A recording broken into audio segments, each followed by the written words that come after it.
meeting to order. I'm Councilor Terry Murphy from Ward 2. With me is Council President Todd McGee from Ward 7, and Councilor McGivern, Councilor at Large. They're part of the Public Safety Committee. Also with us are Ward 3 Councilor David Bartley, Ward 4 Councilor Libby Hernandez, Councilor at Large Jim Leahy, Councilor at Large Peter Tallman, Councilor at Large Howie Rainey, and we have some guests as well. So I'm going to entertain a motion to take up item 1. Take up item 1. Second, all in favor? Aye. Aye. Item 1 is introduced by Councilor Bartley. It is ordered that the DPW superintendent send a communication to the city council by its 3/16 meeting to provide a schedule for an estimated timetable for paving projects, patching potholes, striping lines for roads and parking spaces, the operation hours and days of the week for bulk waste drop-off and operation hours, and days of the week for yard waste, Berkshire Street. And I did suggest that all councilors be invited so they could attend. And I'm going to say probably an hour before the meeting, I received an email from the Superintendent McManus, and I believe Jeffrey has sent that to all of the council. So you have an opportunity to review it, but if it is okay, I'll recommend we allow unless Councilor Bartley, would you like to start, and then I'll send it to. No, let's go right to Mike. I'm grateful that he put all this time into it, Terry. Thank you. Okay. All right. So I'll entertain a motion to allow the superintendent to speak. Thank you. Second. Aye. Okay. Mike, Superintendent McManus. We forwarded a letter to City Council, I just said an hour ago. And in the letter, we have our tentative 5-year plan for use of the Chapter 90 funds. This is Chapter 90 can be used on all roads in the city that have been accepted by the city. We can't use it on private roads or roads that belong to like the school department. The school department owns a handful of roads. So they have to be public roads accepted by the city. 2 years ago, we had done a pavement management plan where we looked at all of the roads in the city, including the private ones and the ones owned by the school and the state. It graded all of the roads. The plan was performed by Beta, who was our consulting engineer, and they subcontracted out to another company that drove all of the roads, and they had a camera connected to a GPS system that would take a picture of the road in front of them every 5 feet. And then they would go back into the office, download all of the pictures, and run the pictures through their proprietary, I don't know if it's AI or an algorithm. They essentially had an algorithm that would look pixel by pixel at the digital images, and they could pick out imperfections in the roads and tell whether it was a pothole or a crack or grazing, and then they assigned a value, 1 to 5, of the condition of the road at that one spot, that one finite location in the city. And then Beta compiled all of this information, and for roadway segments came up with a rating for a segment. And they're generally like a 500 to 600 foot segment on the road, or intersection to intersection. We have that throughout the city, and then we took it in DPW and looked at what are our high priority needs, and how can we fit that within an annual Chapter 90 budget, so that we can fix the worst roads first, and develop a plan. So that plan is presented in this letter. That's just for our Chapter 90 money. There's other ways that we're trying to identify where we can get money to repair our roads. So as you know, there's the TIP program through the state. We used that recently for the work down on Dwight Front and Heritage Street. It's what was used in the past for parts of the Canal Walk. And we're going to use TIP money for High and Maple Street. The project should be finished next year, going out to bid next year for construction in 2022, 2023. That's going to have a portion of that work will have repaving the section of High Street. And then we'll be looking for a future TIP to repave the rest of High and Maple and the streets in between. We also have what we're calling the Center City Connector project, which is another TIP project that will be repaving of Race Street from Appleton to Cabot, and then Cabot Street from Race all the way to the Willimantic Bridge. That project should be approved for construction in 2026, 2027. And that's on the TIP. We have the Northampton Street repaving and sidewalk project that was approved in the transportation bond bill. And we're trying to get it onto the state's schedule to fund the work. And that's for Northampton Street from the Mount Tom Access Road to Shawmut Avenue. And that's both the roadway and the sidewalks within that section of road.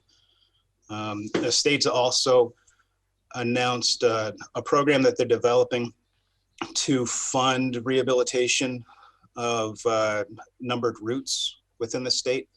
It would be outside of the Chapter 90 and outside of the TIP. So we would be able to use that for, Dwight, Hamden, Main Street, Beach Street, 202. That project is being developed now, so we don't really know what the framework is or how to get rolled out. But we did talk with Rich Massey about that a couple weeks ago. So he knows that, that we're interested. And then there's also utility projects that are going on in the city. So in South Holyoke and the Flats, we're doing a lot of sewer work and water work and gas work in South Holyoke. There's some water work that's happening in the Flats. And those projects will also include paving. Can I ask you a question, Mike? Just so, and I know I had asked you, you did send me a quick response, and I appreciate it in terms of the cost. So basically, what you have submitted in the 5-year plan, is that all based primarily on Chapter 90 funding? Yes. Okay, and yeah. then there are potentially other projects with TIP or other means that can get done over the next 5 years. Correct. Okay, and I think you indicated approximately $900,000 to $1 million a year in Chapter 90. Correct. Okay, thank you. Mike, could I ask you a question? Mr. Chairman, can I ask you a question? Yeah, Mike, I'm getting numerous complaints about the Route 5 situation from the Franciscan down to Lynch School. It's like a mobile ski run when you come in, and that's a main artery in the city, coming into the city. It's terrible if somebody's coming in from Northampton, the Northampton area, and they hit that stretch of highway. Is there any way we can put a temporary fix in there, fill the potholes, level it off some way as a temporary until we can get the place paved? Any possible way? So we do fill potholes every year in Northampton Street, Route 5 within that stretch. As far as doing a repaving, you know, we did have a discussion with DOT on whether or not the city could pay for the paving now to get a promise from DOT, from the state, to pay us back, since that road was approved as part of the transportation bond bill. And they pretty much said there isn't a way, there isn't a vehicle that they have where they could do that. That the best thing to do would get it onto the state's list for capital improvements, and then try to, you know, use politics to get it advanced in their capital improvement plan to be actually constructed. So there's really nothing that we can do about that stretch of highway? Because it's a main, like I said, it's a main artery coming into the city. It's pathetic. I mean, I drive it, and I'm in that car, and the car is shaking all the way from, you know, from the monastery to Lynch School. You know, it's just. So, No, I know, you know, I know it's a difficult situation, but once again, it's not that it's not noticeable. People from outside the city and people inside the city are very aware of it, you know. so we had a total project estimate of $2.5 million. We could certainly spend that money to redo the road and the sidewalks. I know you're just asking about the road, but any significant work that we do, we wouldn't be able to be compensated or recoup those funds from the state once this other project happens. We do fill potholes. I know that it's not ideal. We've had crews out regularly addressing potholes throughout the city. If this was going to be a project that happens 5 years from now, then I think it might warrant looking at doing it now instead, using city funds. But there is the possibility that we could get it paid for the state either later this year or next year. Okay, thank you. Mr. Bartley? Yeah, thanks. Thank you, Mr. Chairman. Thanks, Mike, for pulling this together. I just want to go through the order just real fast. So I appreciate the in-depth outlook plan, Mike. That's really helpful, and I'm gonna scan this in and disseminate that in my email list, which I think it's about almost 1,100 emails right now. So that'll get out far and wide. I don't do the Facebook stuff, but maybe Councilor Leahy could post it on his site. So if we ask him, I'm sure he would do that. Just on the couple thoughts, Mike. When we're striping lines, are we going to use that Everbridge just to let the sort of neighborhood know? That's question one. Question two, the area where I really get a lot of calls and a lot of, believe it or not, like Facebook Messenger things is for the crosswalk at Elmwood Towers. So I really think that just needs to be, I mean, that is one of the most heavily used crosswalks. That's almost a habitual. So I hope we can get onto that sooner rather than later. I do want to pay a compliment though. I have noticed in the last month, and I hope other counselors agree with me. Yeah, there are places that are problem issues, but I think the overall cleanliness of the public ways and the catch basins, to me, I'm noticing a marked improvement in the last month.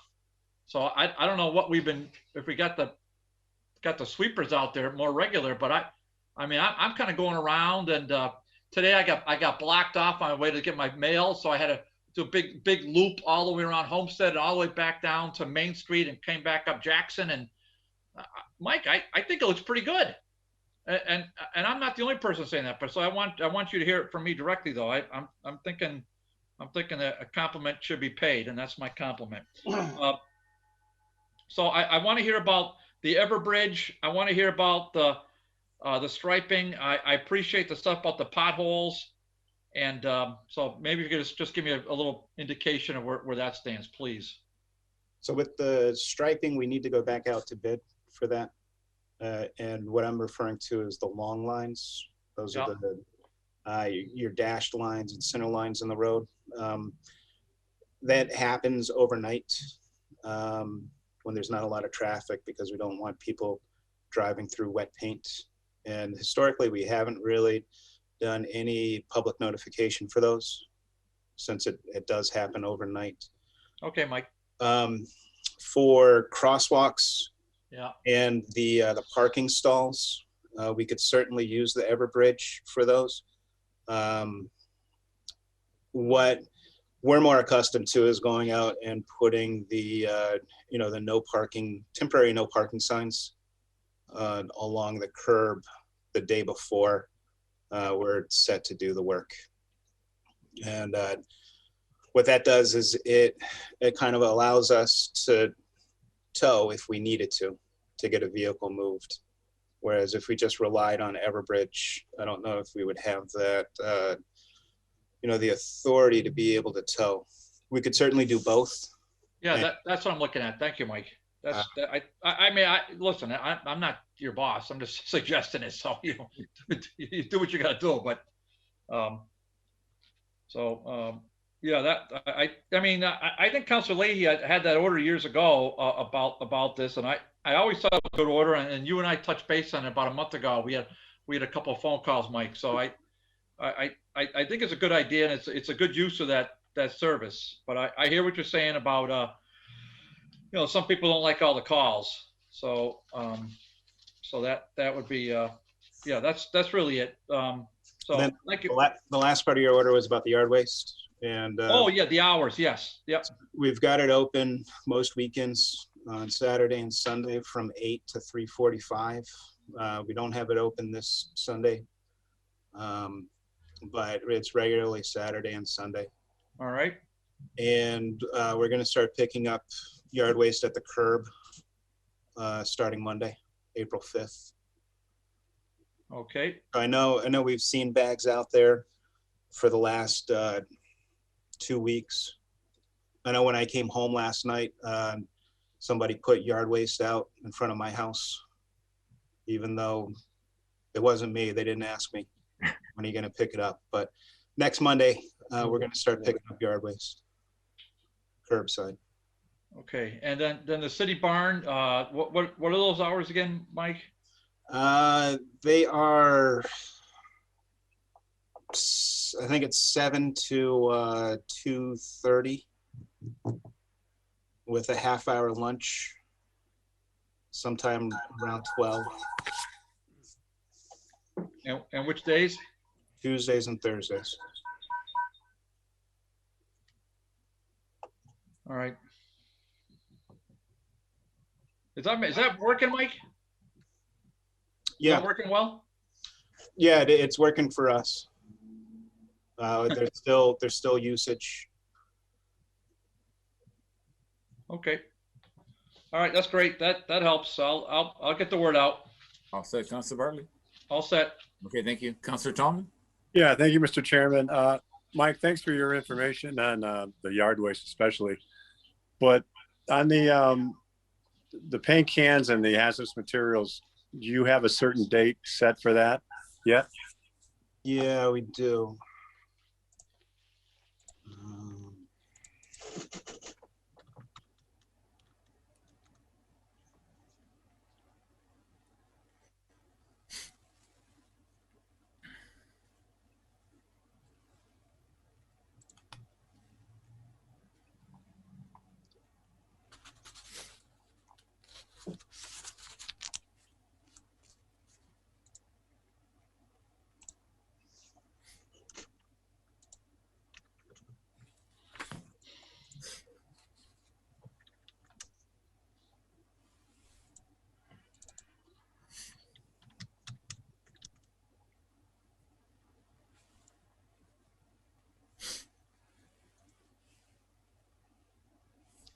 I don't have it readily available. I thought I had an email with it.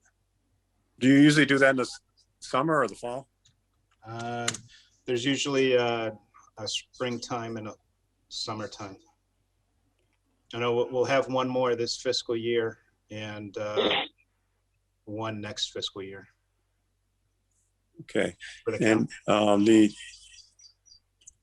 the yard waste is you'll be starting that this Monday, collecting it from the curbside, yes. and that is during the people's regular trash day.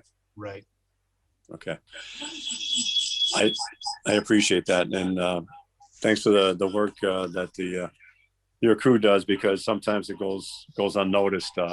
And I did realize recently that a lot of the streets are getting swept by Suez throughout the city. Thank you. Thank you. All set, Counselor? All set. Counselor McGivern? Thank you, Mr. Chair. Mike, I know the list of requests for paved roads must be as long as the list of trees that need attention. But how are we doing with the overall list for what we get with suggestions as to what needs paving? So I did look at the orders that have been filed, and they were pretty much on the list. There was one, I can't remember the street, that it wasn't really, it didn't make the list. Granville Street, that was an older order too.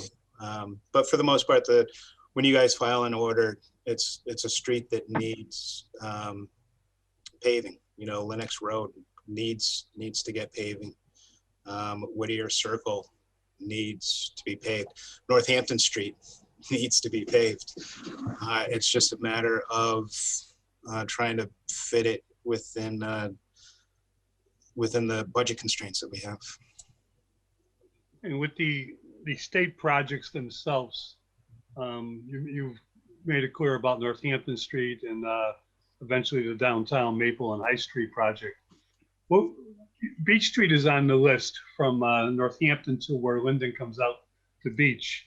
Beach Street, of course, is Route 202, which is a major throughway for a state route. Wouldn't the state be paying for this separately? No, it's, even though it's a state route, the state doesn't control it. The city controls it.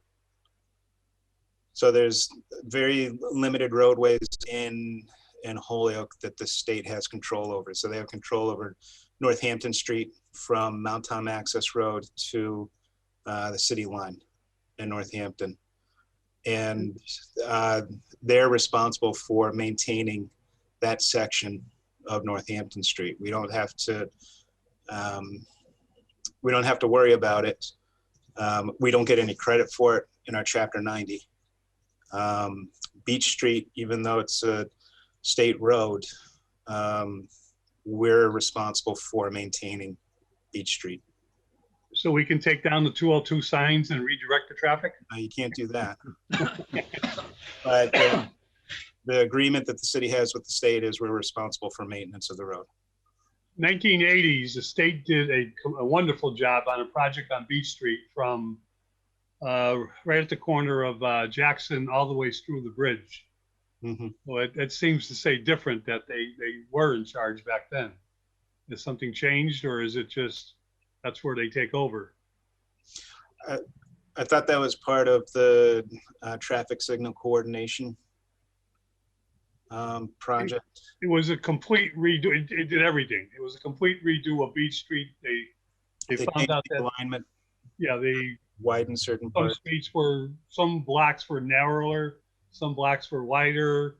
The traffic signals were the old ones on the side of the road. There were a lot of accidents at the different intersections, and they came in. They dug it completely out. And matter of fact, we had a microburst hit us that summer, and it actually we had a canal on Beach Street in certain parts of it. But that was a state project, and I always thought it was because it was a state route. I think that would be in line with what a TIP project. So the way the TIP projects work is the state has access to federal highway money that gets funneled into TIP projects. And that's why it's easy to get projects on state routes funded through the TIP. For like the Dwight Heritage and Front Street project, the state paid for the work in Dwight Street, and the city had to use MassWorks and a very small amount of Chapter 90 money for Front and Heritage Street work. Got it. So that the future Cabot Street project, so far it's all, even the Race Street part, it's all going to be funded through the TIP. But it's a lot easier for those projects if they're completely within state roads, federal highway roads. I got it. That makes sense. I knew it was something to do with the state. And the last question is, I think they've been done. I know Councilor Leahy and his electric car goes up more towards North Pleasant and Vassar Circle than I do. But have those streets been taken care of?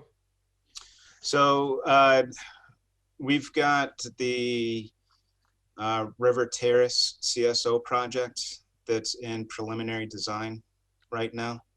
And I think that spills over a little bit into those areas. But we were looking at, no, it's Princeton, Stanford, that neighborhood.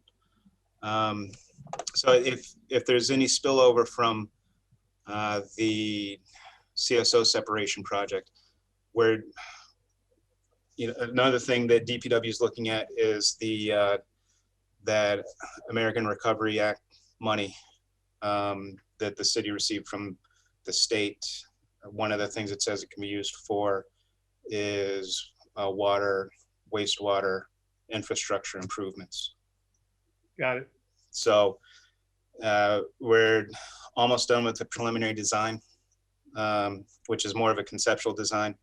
And if there's any way that we can fast track isolated projects in those neighborhoods, we would definitely look at repaving with these projects and not just a trench patch.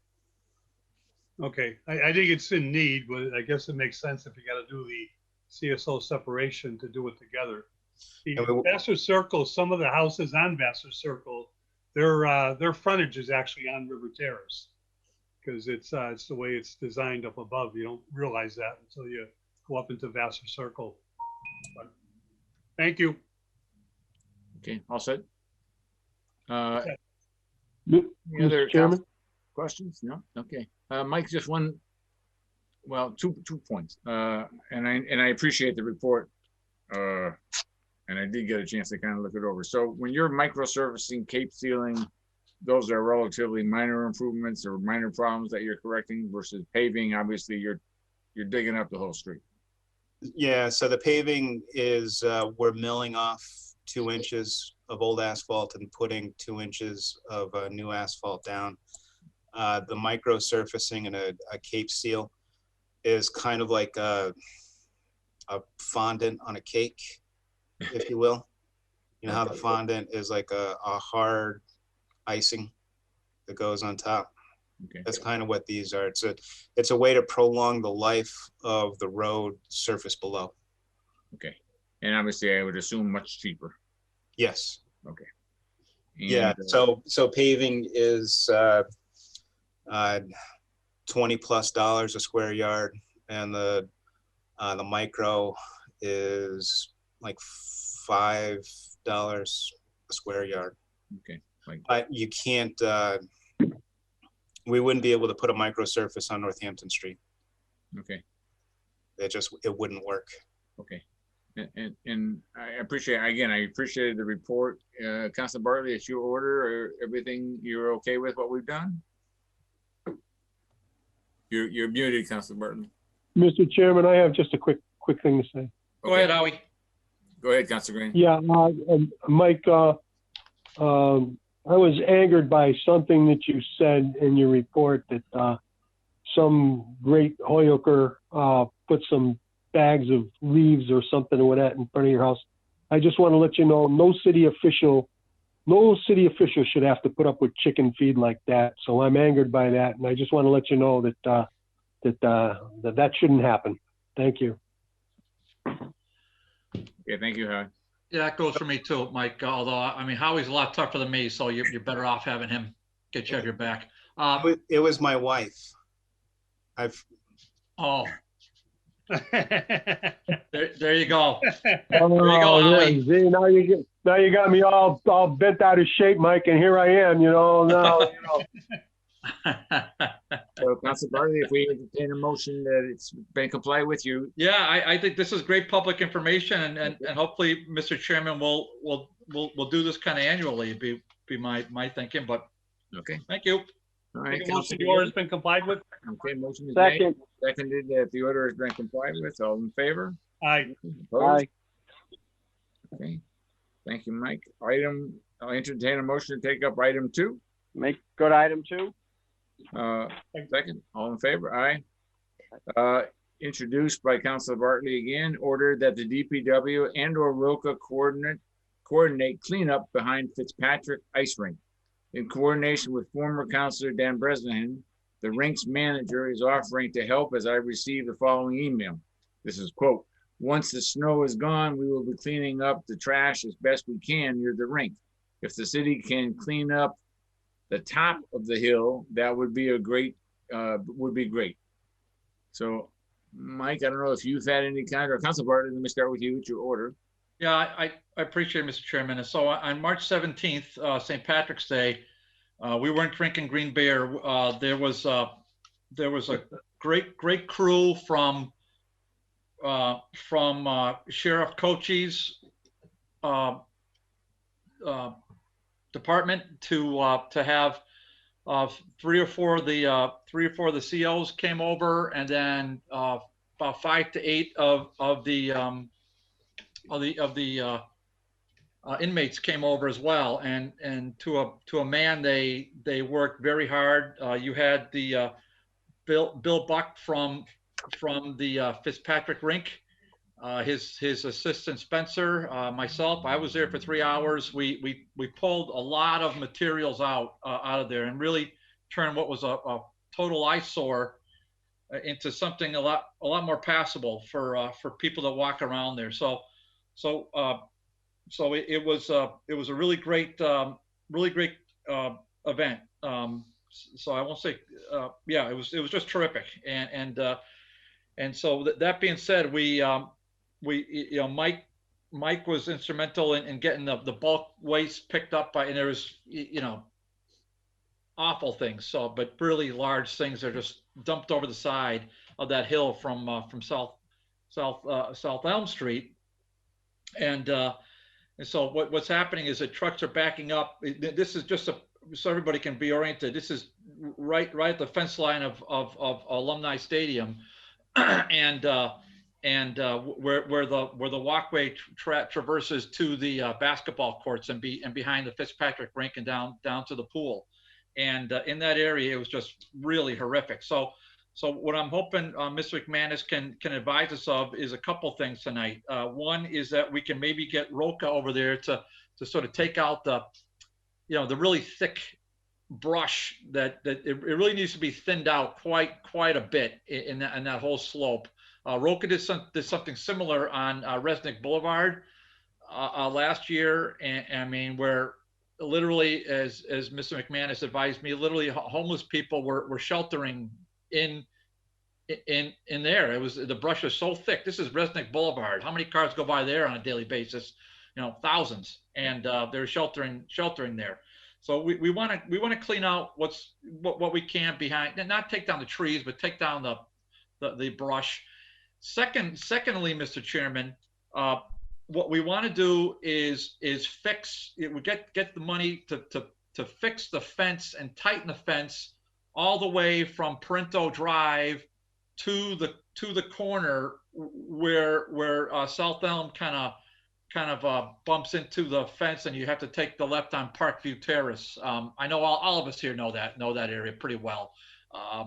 So because that right at that corner at South Elm and Parkview, the fence is gone or is destroyed, and people literally back up their trucks, dump the trucks, and it goes right down a huge slope. And it's, you know, mattresses, big screen TVs, all sorts of clothing, apparel, tables, chairs.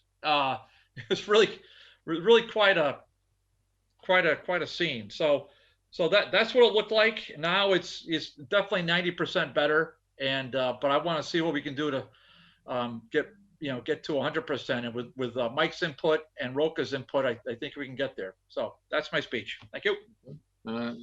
Superintendent McManus, you want to offer any thoughts on that, or? We can definitely get Roka to thin out that area. Okay. And what about the fence? Is that our property that we can fence in and have no issues with? No, issues with? I don't believe we own that property. Okay. Okay. If we don't own the property, so I wasn't sure, Mike, since it was at the top of the hill, and it's kind of I wasn't sure how far the city's, it's not a sidewalk per se, but it just along the, if you will, the west side of South Elm Street. Yeah, I mean, so we own the right of way, but the state owns the property that the skating rink is on. So that includes the fence, Mike? I'm not exactly sure. Okay, so that's definitely the property. That's definitely the Commonwealth for sure, and we knew that. But the fence, we've got to find somebody who can take ownership of it and get it repaired sooner rather than later. Thank you, Councilor Burton. I just want to, if I would like to entertain a motion to allow one of our participants, our attendee participant who had her hand up, if that would be all right. So moved. Second? Second. Oh, okay, all in favor? Aye. Catherine, and Catherine, I'm assuming your name is Catherine Shapley, but I don't know. But Catherine. Yes, thank you. Okay. So Just had a general question. okay. You had mentioned the Can you give me your address, Catherine? it's 76 Park Slope, Holyoke. Okay. I heard you mention the American Rescue Plan, Michael, and I'm not familiar with the TIP funding or the Section 90 or whatever, but from what I read in the Boston Globe, we're going to get 31 million, and that money can be used for infrastructure. So I'm just asking if, in terms of your budgeting, I mean, I realize who knows what the fate of the larger Biden 3 trillion whatever plan is going to be. You have to work with the money you have, but we are getting 31 million for sure from the state.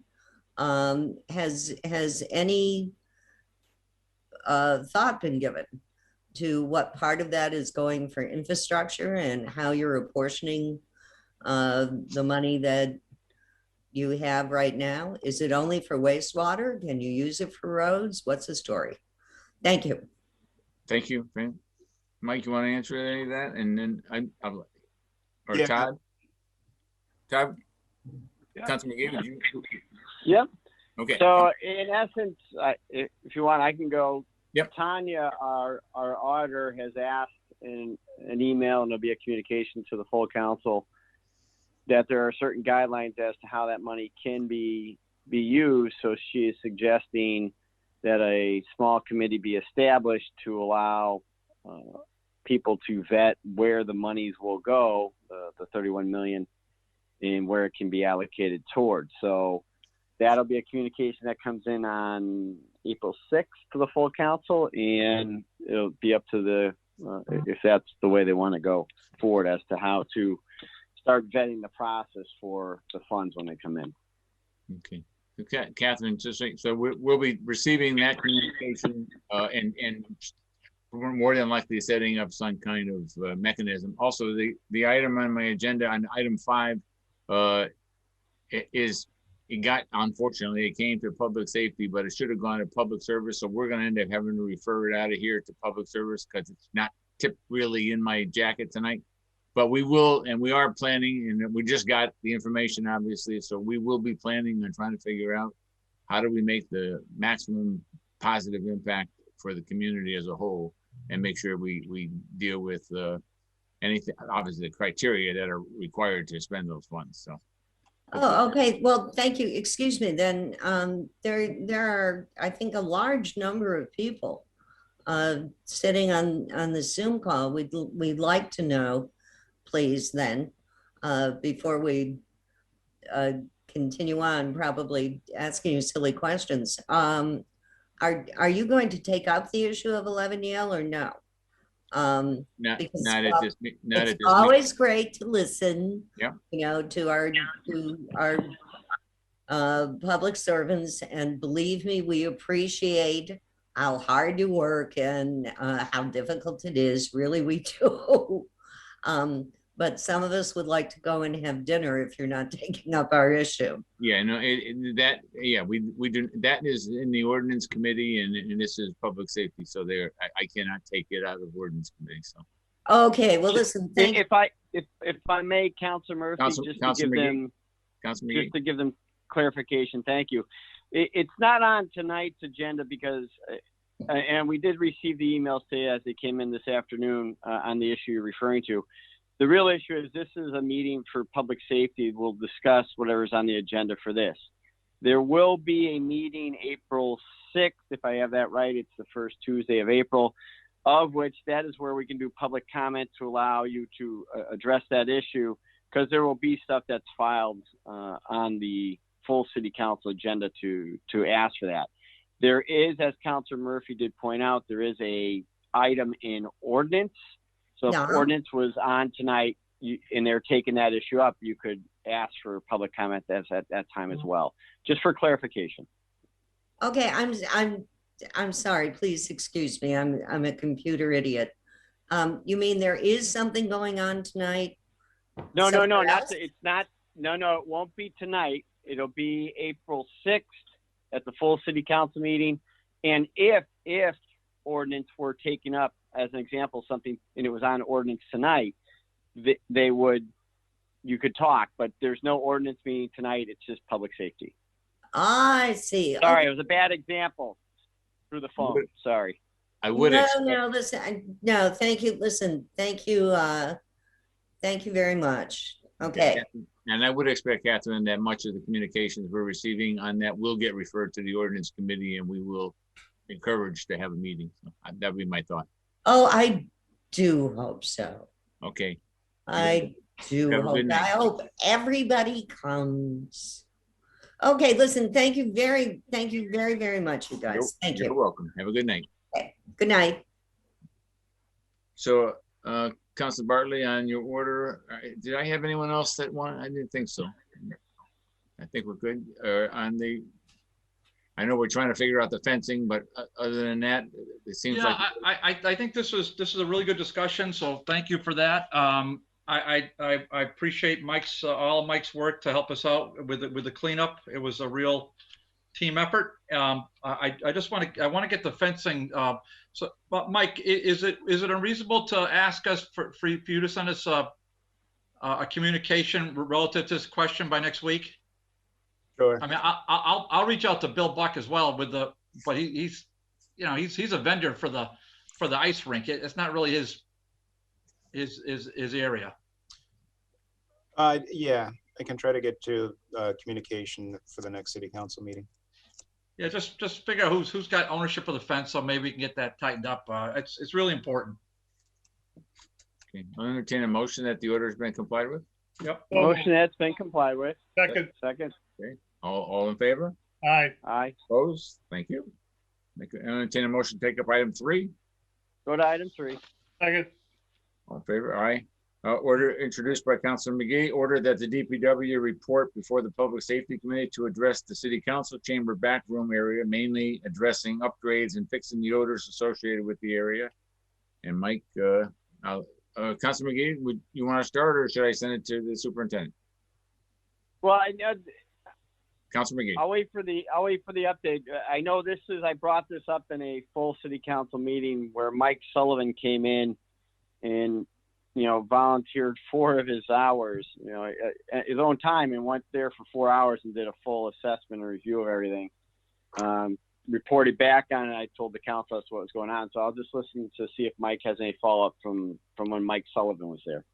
Okay. So I don't have anything to report since then. We've got to coordinate with our plumber to look into Councilor Sullivan's suggestions on how to fix the stack to get odors to flow the way that they're supposed to. Yeah, I know Councilor Sullivan did a ton of work, so I think this is complied with. He went above and beyond to help us out, so I appreciate everything that Councilor Sullivan did, and I appreciate what Mike's doing to get it fixed. So this is complied with. Okay, Councilor McGivern. Mike, I know the rug is part of it, and I know you reached out to us about some suggestions. Was there a decision made about the rail? I think the consensus was to leave it as is. Okay, so we're going to be, once we get back, kind of crowded. How are we going to protect the individuals who are sitting inside? That's a good question.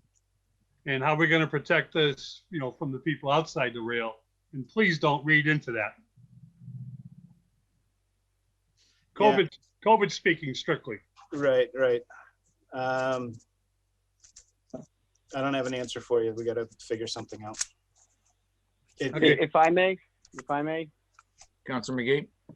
I will be having a meeting with Sean on the 12th. He's going on vacation, I think, starting tomorrow to the 11th. But they have done some preliminary stuff in the sense of all the offices, what type of apparatus, like plastic things on the desks or barriers, we'll call them, cleanup procedures, stuff that other city halls are doing to, at some point, offer up, going back into allowing service to our residents, which is what they're looking for. So we'll have a meeting on that for the 12th. As far as the chamber, there was nothing mentioned on that because it's currently under construction. And as I was trying to say, and I know I got frozen out, my computer was doing something weird again. They ordered the carpet. The reason it's carpet and not the flooring like Mike Sullivan and all of us discussed was because Scott from Holyoke Media was saying that because of the sound quality and everything else and having the carpet, it would help with the acoustics, whereas the flooring could potentially offset it. So everyone agreed that, go forward with the carpet. It was ordered. It'll take about 3 weeks, was the understanding, to have it all come in. It's doing the chamber as well as the back room where the lockers and where Jeffrey sits. And that'll all be done. Thinking about 3 weeks to a month, it'll all be set back up, just the way it was, but with all the new flooring in correctly. From there, once that is done, it'll have to then proceed with working with Sean as to how to set up, safety, barricades, however we're going to call them, to deal with that. There is no plan yet because the construction's kind of pushing everything back. But there is going to be a meeting as to dealing with City Hall. And once all that is developed and the final cost to it, I will give an update to everybody. Thank you, Councilor McGee. Councilor McGivern? If I could, just to follow up on that, thank you, Councilor McGee. Is there still a CARES Act emergency committee in place? There is. That's Rory Casey is the person for that. Now, wasn't this committee supposed to be purchasing all the, what do you call it, the PPE and plexiglass and stuff that is needed to protect the public? I will get all that information on the 12th, Councilor McGivern. And until we're allowed to go back to 100% in City Hall, if we go into the chambers, we'd still have to be on Zoom because we can't let everybody in the building. Is that correct? Correct. Right now, as Sean pointed out, and don't quote me on the dates. He was throwing out a ton of dates. I'm just going to say a date. April 19th, I think it was, is when the state of Massachusetts opens it up to everyone who wants to be vaccinated to be able to. Now, that doesn't mean on the 19th. Once again, don't quote the date. But let's say the 19th is the official date where everyone can, try and go to CVS or the senior center, wherever you can get a shot. It's still going to be time for them to ultimately get their appointment. That's going to be 2 or 3 weeks. So Sean said, based on the timelines, you're looking at a soft opening, which might be what South Hadley's doing, which is allowing for appointments only, opening up for only a few hours and then cleaning and those type of things. So it's not, full boat opening up City Hall, having everyone come in and not be prepared. So we're trying to ease our way into it in order to then make sure everyone's safe. City council meetings, there is that dynamic in the sense of, City Hall is not open yet for the public, even if it's by appointment or limited hours, it's not open. So really it wouldn't have access to the public. So you'd still have to do Zoom meetings.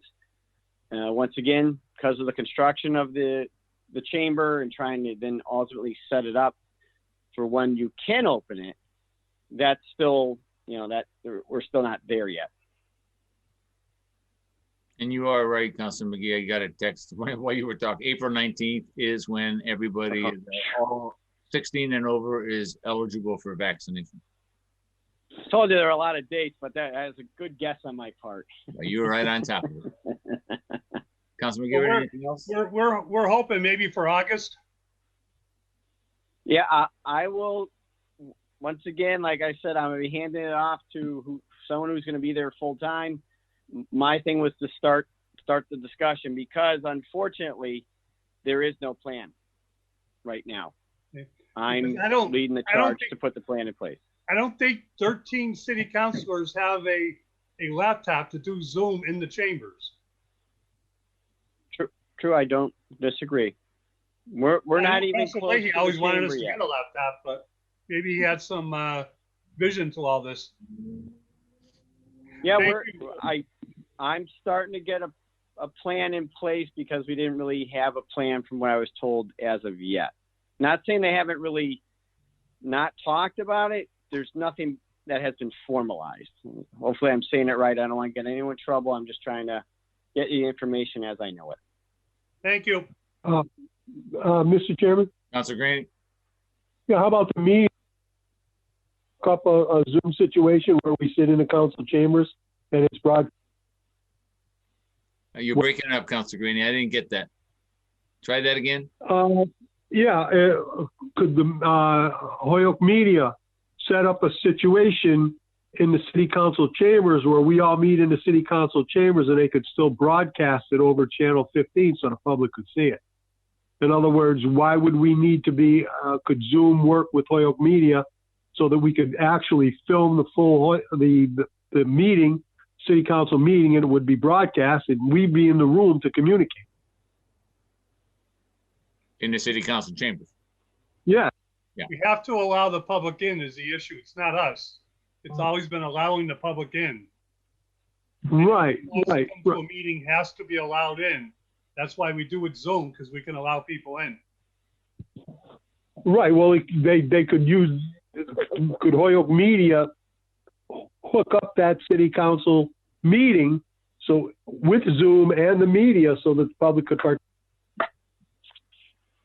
I mean, with technology and everything else, it seems like we should be able to do something like that. Yeah, I would think you are. We are doing it just for Zooming from home. I understand that. But if we're going to be in the city council chambers, I mean,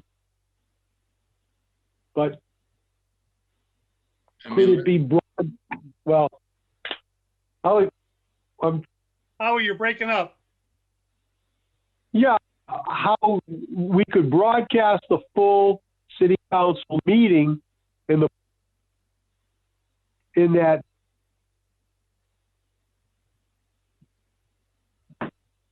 yeah, you're breaking up, Howie. We're not getting anything now.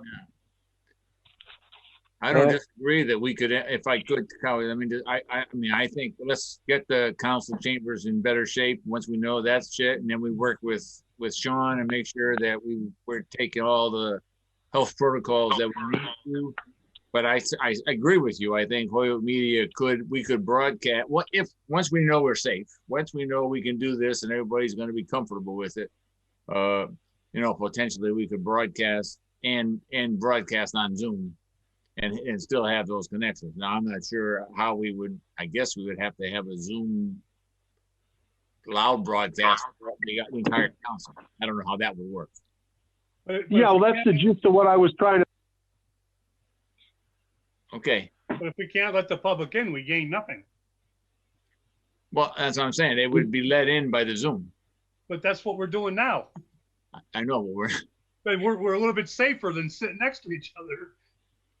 I'd always sit next to you, Councilor McGeary. I thank you. You're a good man. I know your shots. So, Councilor McGee, we're going to entertain a motion that the order's been complied with. Complied with, please. Second. Second. All in favor? Aye. Aye. Okay. I'll entertain a motion to take up item 4. Item 4, take it off table. Is there a second? Aye.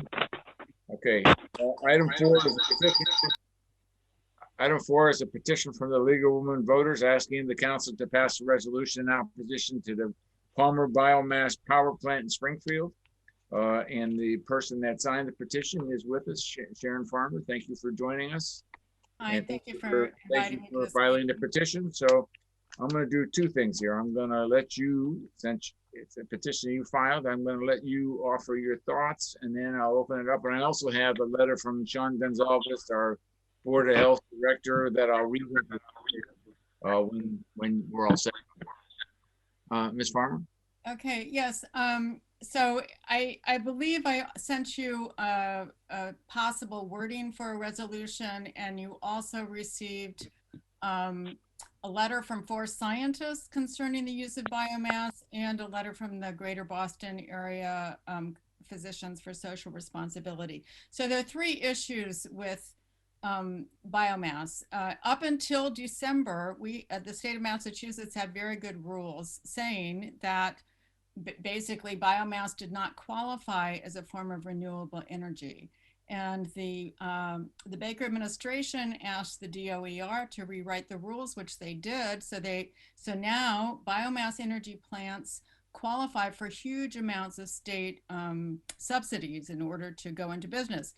Palmer Renewable Energy in East Springfield has planned such a plant for a long time, but until they got the potential of this subsidy, it wasn't even an economically viable option.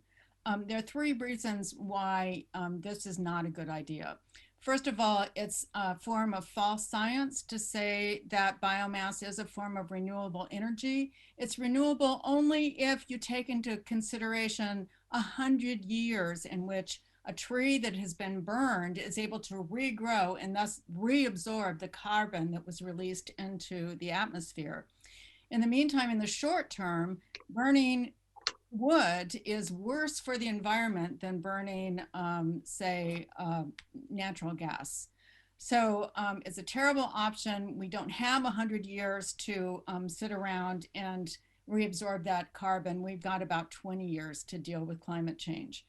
The second reason is much closer to home. Burning wood for a biomass energy plant releases not only carbon dioxide, but particulate matter that contributes to or that diminishes public health.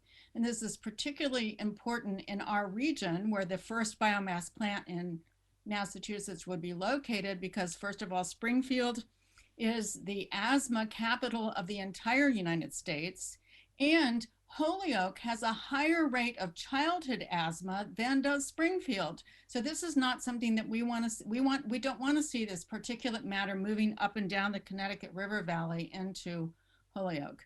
And the third reason is, although the Palmer plant says it's going to be burning waste wood, there's no regulation that says they have to do that. So our forests are at risk, and our forests are one of our major assets in trying to counter climate change. So these are three reasons why it makes no sense to allow this to happen. The cities of Springfield, Amherst, Northampton, and Longmeadow have already passed resolutions against the change of the rules and against the biomass plant in East Springfield, and I'm hoping we can join our neighbors in this endeavor. Thank you, Ms. Farm.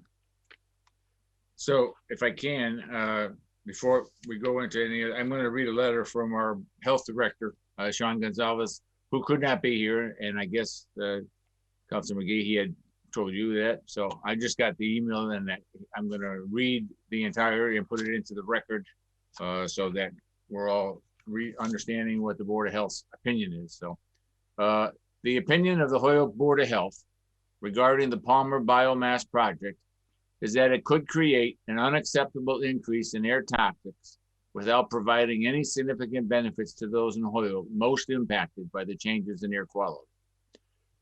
Below is a summary of the concerns written by Sanitarian Ryan Paxton, MPH, Holyoke Board of Health.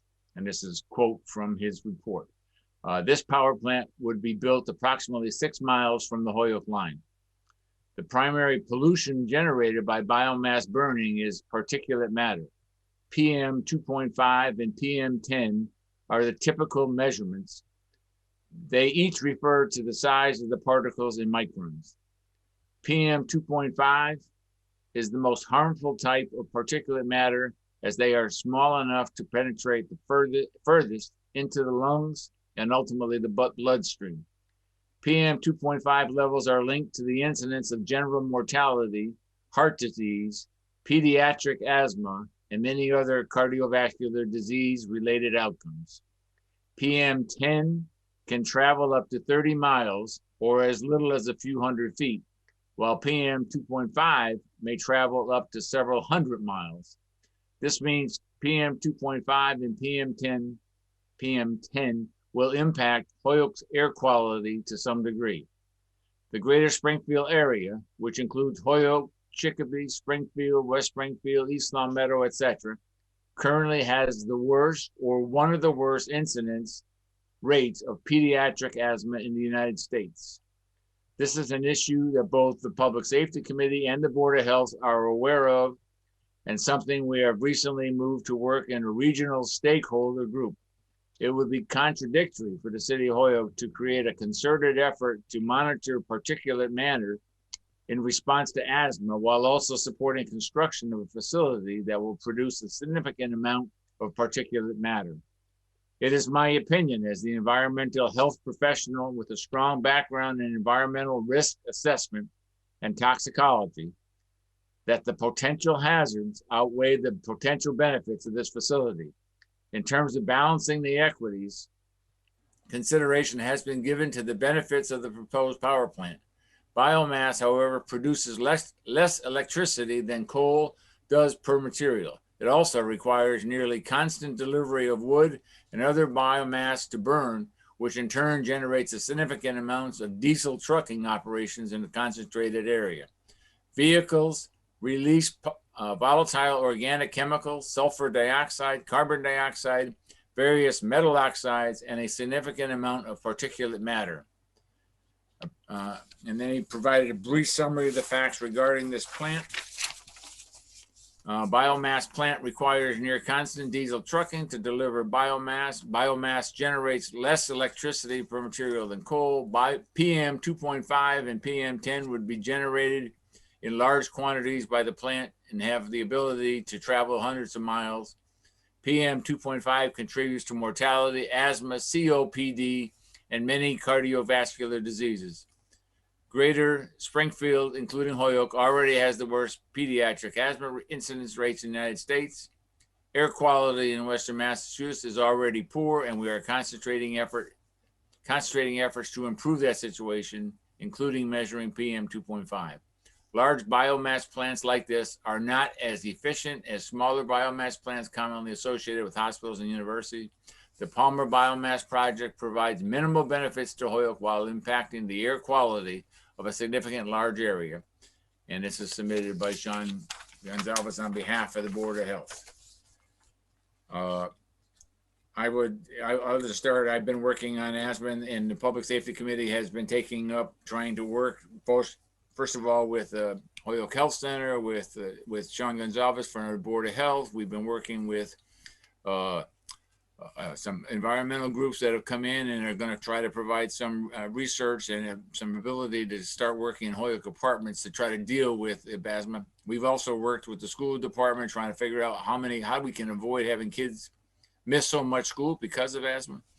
I mean, all of the things that we heard in the report, all of the research that was provided by the League of Women Voters and others certainly indicates that this is something that would worsen the potential health concerns for our citizens, and certainly where we have, and Holyoke has in the lower 4 sections of the city, an asthma rate potentially above 25% in patients at the Holyoke Health Center. So, I mean, these are all reasons that I think it's wise for us to support the resolution by the League of Women Voters, and that we let our leaders, the governor and our state legislators, know that we are opposed to this. I'm saying for me, it's primarily on health concerns, but also on environmental concerns. And economically, it doesn't make that much sense either. So, but certainly on a health concern directly to my constituents who have a significant high rate of asthma. And I've seen kids, as I run a baseball league, and I see some kids that have to take significant breaks because of asthma. I mean, we need to make sure that when they're out playing, they're playing in the cleanest air that we can provide. So it would be my hope that the committee would recommend that we adopt a resolution. I've copied the one from Amherst, which I thought was a little simpler to read, but still said all the same things that we're just talking about. We would just transpose the Amherst to the Holyoke City Council, so I'll entertain motion from, not a motion, but any other counselors. Counselor Bartley. Thank you. Yeah, this is, first of all, just through the chair, Ms. Farmer, do we get your address, Ms. Farmer? Yes, it's 195 Mountain View Drive, Holyoke. Okay, thank On you. the letter that I wrote. I don't have your letter in front of me, and I apologize for not having it in front of me, Ms. Farmer. I do apologize. I'm going to make it just a couple small points. One is just on, Mr. Chairman, just on subsidies. I think that was the first thing I heard. Try to tell me an industry, especially in energy, that is not subsidized.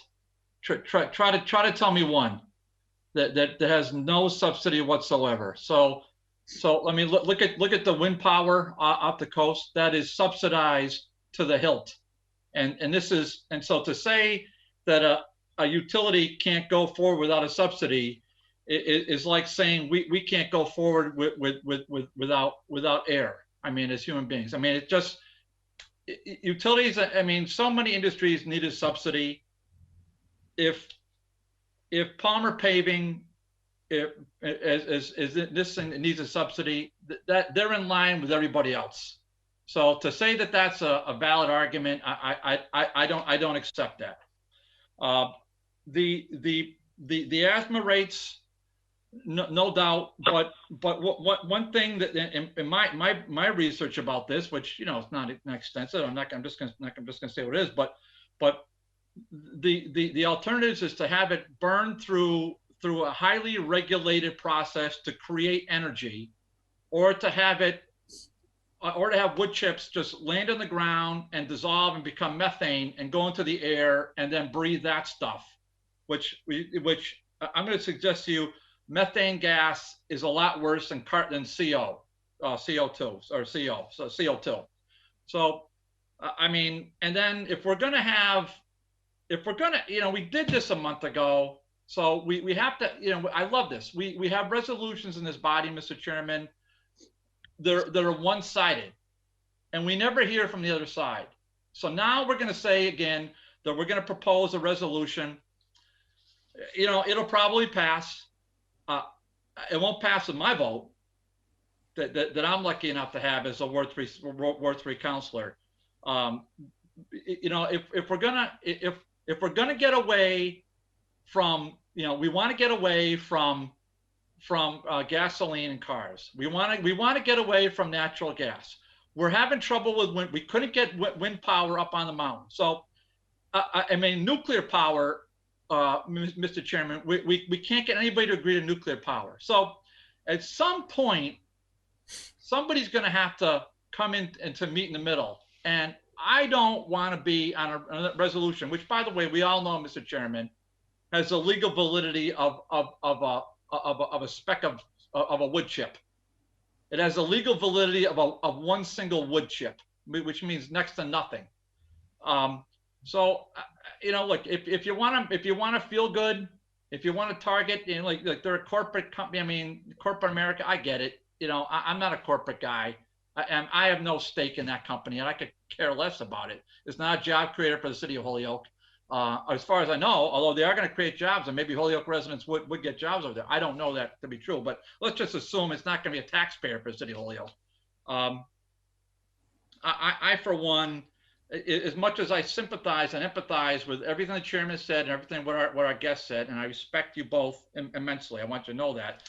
I just want to counter it with a couple other thoughts and give my position. So if we're going to have a resolution, I think it's only reasonable that we should at least hear from the other side, those who support this, and then try to come up with something on a fair basis.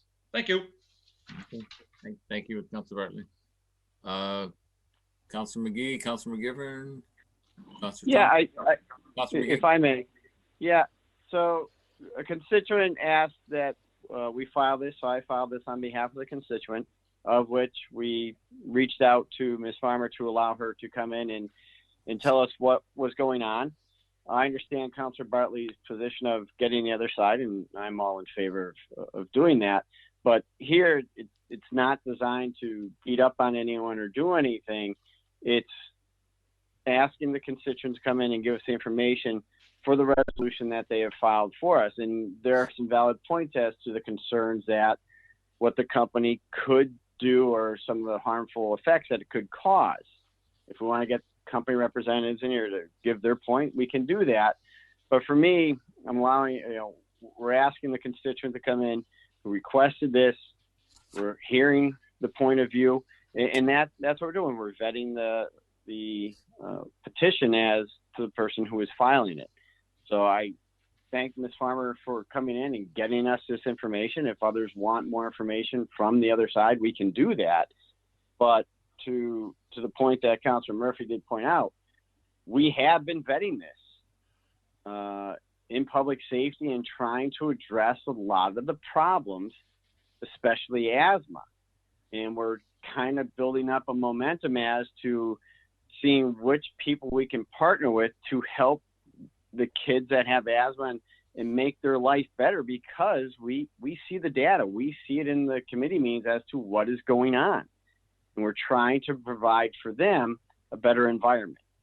So if this is just a petition that, you know, it's not really going to go anywhere because it has no legal value, that's all right. But at least we're showing the other partners that we've been working with who have been trying to combat the asthma that our kids are dealing with. Then it's just another way of showing our support towards that initiative. So I think that's what we're trying to do. It's not trying to upset people. It's trying to really tackle a problem that we are seeing in Holyoke and has to be addressed. And, you know, Councilor Murphy has been leading the charge on this to, you know, find that partnership. And we're starting to build that team in order to get there. So to me, I'm in support of the petition. I get hearing from the other side. You know, if that's what we'll do, then we can table it to get the other side in so that everyone has a fair chance to be heard. Thank you, Councilor McGee. Councilor McGivern, If I anything? could, yes, Mr. Yeah, Chairman. Councilor McGivern. Thank you. Thank you, Sharon, for joining us this evening. Am I correct that the proposed plant is in Springfield off of Page Boulevard? You're muted, Sharon. Sharon, you're still muted. It's in East Springfield, very close. If you take the exit that goes to, what is it? Indian Orchard. Orchard, you pass right by it on the left-hand side, just as you're getting off the freeway. Okay, so that's the 6 miles from our line. That's right. Yeah, as they said, yeah. Okay. Well, it's some incredible information that you gave us this evening, and I said Councilor Murphy's been very big on this issue of air quality and asthma and everything that's going on in our city, but it's actually throughout the region. The entire region is known for problems with air quality and asthma, and this would not help. I do know that, and I learned this a long time ago, that our air quality is as much what comes from the Midwest in New York City as it is what happens around here. But when we have air pollution coming from New York City, which comes from the Midwest, you know, we don't need to add to that. And so I certainly would support the correct resolution. Mr. Chairman, what we have before us is, I don't have to tell you this, but there's a letter, you know, with some different resolutions that really are against the subsidies from the state. We received it, we complied with it. We would need to file a resolution if we want to ask the city council to vote on it. Okay, so let me just make sure I understand. I'll recognize you in a minute, Councilor Tomlin, okay? So I just want to, so you're saying. Well, we can't vote on a communication. We can only receive it. So we would receive that and then file. We could, if someone could file a resolution for our Okay. next meeting, you know, with the wording, the appropriate wording, then we can talk about that. Okay. If I may, real quick. Councilor McGee, and then I'll get Councilor Tomlin. Yeah, I know.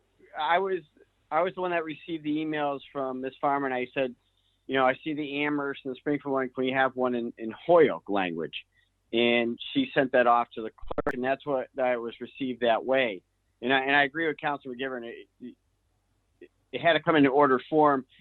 I think she thought send it to the clerk and it would be done that way. So that's kind of my error in the sense of when we received it, I said, you know, put this under my name because it's on her behalf.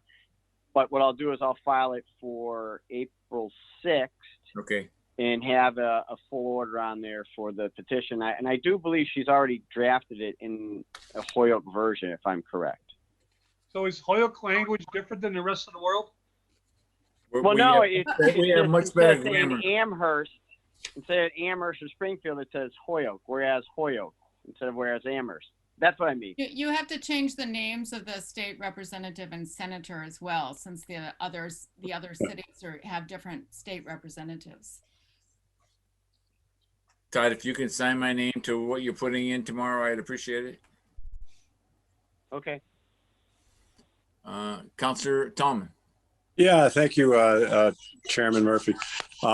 Thank you, Sharon, for your input tonight on this. And I thank Councilor Murphy for his diligent work in this area with the issues, especially in the lower wards, his ward and wards 1, that I recall going back to about 10 years when we had the new plant down on Main Street coming in with the trucks coming in through the Springdale area.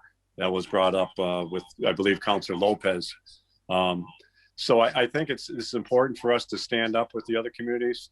I'd be willing to support this and would also like to have my name added onto the order with Councilor Murphy and Councilor McGee. Thank you very much. Thank you, Councilor Tomlin. So I just, again, I want to, Sharon or Ms. Farmer, whatever you want me to call you. I call you with respect, whatever I call you. I want to thank you for filing we had talked a little bit beforehand, and I want to thank you for filing it on behalf of the League of Women Voters and also all the research that you provided. I want to thank our Board of Health for also providing some significant information and follow-up. I did want to make sure that he was aware of what we were doing because, I mean, I'm not trying to put anybody out of business, but I think whatever businesses we have, we've got to make sure they aren't doing further damage to people. And if anything, they got to make life better, not worse. And it's that primary motivation for me, is that we've got a lot of kids as well as adults, but a lot of kids that are sick and need assistance with air quality, and we've got to do all we can, and we will continue, and I will try to continue as the chair of this committee to keep making sure we make connections and try to work to improve in apartment buildings air quality, in neighborhoods air quality, in parks air quality. And I think this, if we could get this as recognized and maybe not be able to stop this and at least reduce the impact it has, then that would be great. Even if somehow it's not as full, but we got to find some way to protect our air quality. And you know, I read and I get other articles from other areas, but it's the valley situation that we're getting all that air coming back, that the particles coming back into the valley, and we're getting hit with them. So again, Councilor McGee, I thank you for filing it. And again, I know Councilor Tallman and I want to sign on to it.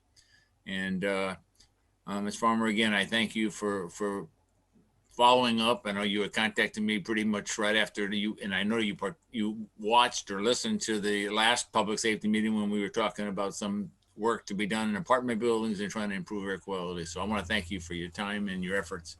Thank you very much. Thank you for having me. You're welcome.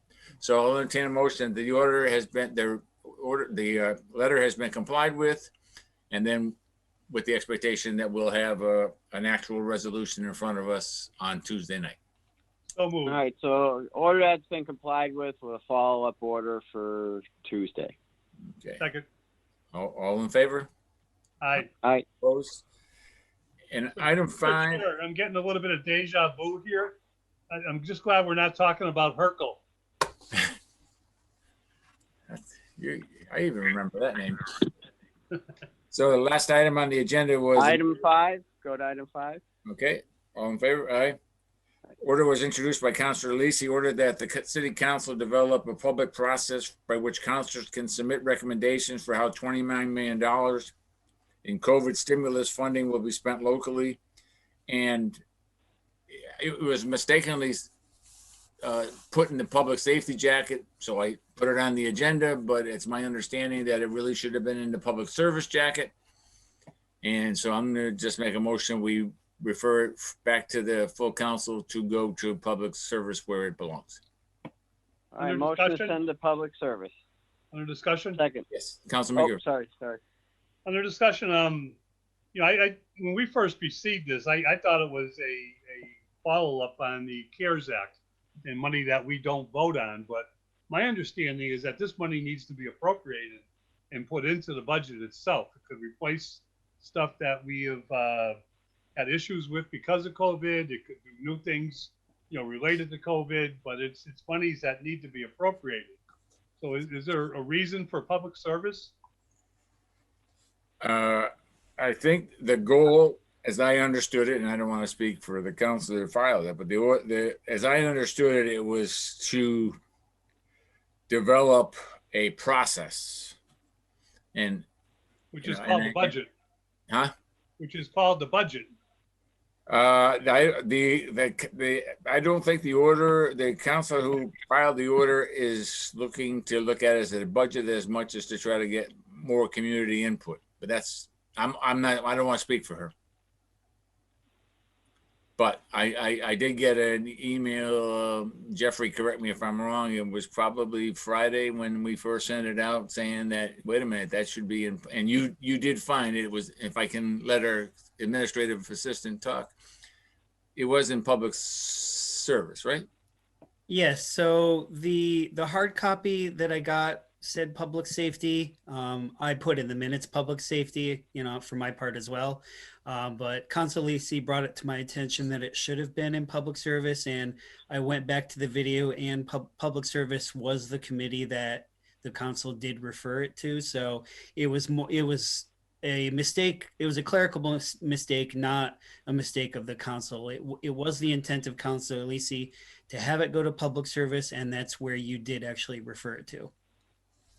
So if I can, Councilman Gibbon, if we refer it back to committee, first of all, I don't disagree with what you're saying. It's because now, as I understood it, with the letter that we're receiving from our auditor, there's a lot more explanation as to what's going on and what has to go on in order to do things. So it may There's a lot more well to go it. to finance. And I don't think, I'm not sure Councilor Lisi was aware of that when she filed this order. I'm No, not disputing what happened at the city council.